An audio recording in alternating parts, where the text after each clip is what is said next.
বিশ্বে বসবাসের অযোগ্য শহরের তালিকায় তৃতীয় স্থানে বাংলাদেশের রাজধানী ঢাকা। কিন্তু মিল ইন্ডাস্ট্রির কারণে সবকিছু মিলিয়ে দুপাশের রাস্তার যে অবস্থা, এটি আপনাদের প্রত্যেকেরই চোখে পড়েছে।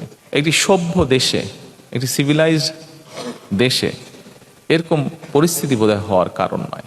একটি খবর দিয়ে, গতকাল খবরটি আমার চোখে পড়েছে, সেই খবরটা বলে আপনাদের সামনে আমার বক্তব্যটা আমি উপস্থাপন করব। খবরটা আনফরচুনেট কি ফরচুনেট, এটি বিচারের দায়িত্ব আমি আপনাদের কাঁধে ছেড়ে দিচ্ছি, আপনাদের উপরে ছেড়ে দিচ্ছি। খবরটি গতকাল 8ই জুলাই প্রকাশিত হয়েছে। খবরটিতে বলছে, বিশ্বে বসবাসের অযোগ্য শহরের তালিকায় তৃতীয় স্থানে বাংলাদেশের রাজধানী ঢাকা। আজকে আমরা এখানে পরিবেশ নিয়ে কথা বলতে এসেছি। আমার মনে হয় এই বিষয়টি নিয়ে আমাদের সকলের সিরিয়াসলি না, ভেরি ভেরি সিরিয়াসলি বোধহয় চিন্তা করার সময় চলে এসেছে। কাজে এখানে আজকে আমরা যারা বৃক্ষরোপণই হোক বা পরিবেশের বিষয় হোক, আমরা এখানে একত্রিত হয়েছি, আমাদের সকলের উচিত হবে এই ঘর থেকে বেরিয়ে গিয়ে যখন যে পরিস্থিতিতে, যে পরিবেশে আমাদের সুযোগ হয়, প্রত্যেকটি মানুষকে এ ব্যাপারে সচেতন করা। এখানে যারা আপনারা আজকে উপস্থিত হয়েছেন, বিশেষ করে এই কাজগুলোর সাথে আপনারা যারা জড়িত আছেন, পরিবেশ এবং বৃক্ষরোপণ দুটো অঙ্গাঙ্গিভাবে জড়িত বলে আমি মনে করি।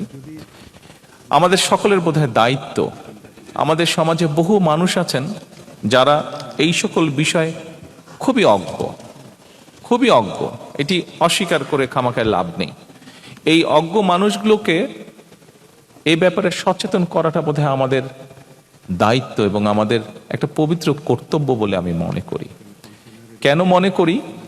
এই জন্য আমরা যদি ঢাকা শহরের বিভিন্ন জায়গায় যাই, যে এলাকাতেই যাই না কেন, আমরা যদি ঢাকা থেকে, আপনাদের প্রত্যেকেরই এখানে নিজের গ্রামের বাড়ি অবশ্যই মনে হয় ঢাকা শহরের নয়, ঢাকা শহরের, ঢাকা জেলার বাইরে অন্য বিভিন্ন জেলা, আমরা যখন হাইওয়েগুলো দিয়ে যদি যাই এবং হাইওয়ের দুপাশের অবস্থাগুলো যদি দেখি, তাহলে আমি যেই কথাটি বলতে চাইছি, এই কথাটি বোধহয় পরতে পরতে ফিল করার বোধহয় যথেষ্ট কারণ আছে।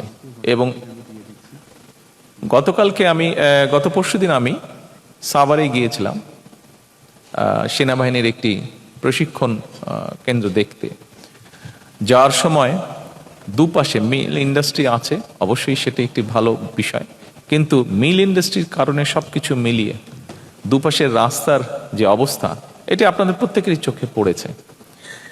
আমার মনে হয় কোনো একটি সভ্য দেশে, একটি সিভিলাইজড দেশে এরকম পরিস্থিতি বোধহয় হওয়ার কারণ নয়। এই অবস্থা তৈরির জন্য কম বেশি আমরা যেরকম সকলেই দায়ী, আমি ব্যক্তিগতভাবে মনে করি আমরা সকলে চেষ্টা করলে এই অবস্থার পরিবর্তনটি আমরা করতে পারবো।